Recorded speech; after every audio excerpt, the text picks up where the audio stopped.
Hello everyone, welcome to another new video. Today I will show you another brilliant endgame study with only 5 pieces. In the following position, white has 2 pawns for black's rook, and although the black king is at the corner of the board, the white pawn is isolated and isn't far advanced. If white tries to advance his c-pawn with c4, black will take white's pawn on e2, and now if white advances the c-pawn, black will play rook to e4, cutting off white's king behind the 4th rank, and if the c-pawn keeps advancing, black's rook will be able to win it easily. So white has to play king to b4, but now black can get the rook behind the pawn and the black king will start a touchdown run on the d-file and arrive just in time to stop and capture the c-pawn. Also losing is if white play d4 on the first move, as after rook to e2 king to c4 black can play rook to e8, setting up a frontal defense with the rook. After a few checks to get the rook in front of the pawn, all black needs to do is to take the opposition when the pawn has reached the 5th rank, and whichever way white's king goes, black's king will start a touchdown run on the other side and catch the c-pawn just in time again. It seems that white is lost, but white can actually draw with a brilliant move.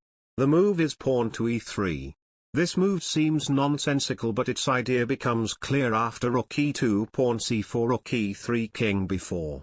It turns out that after king b2 pawn c5, the black rook is now on the 3rd rank, and if black tries to get the rook behind the pawn with rook to c3, white can simply play king to b5, and now the black king cannot move to c3 to start its touchdown, and white will be able to promote the pawn just before the black king catches up, resulting in a draw.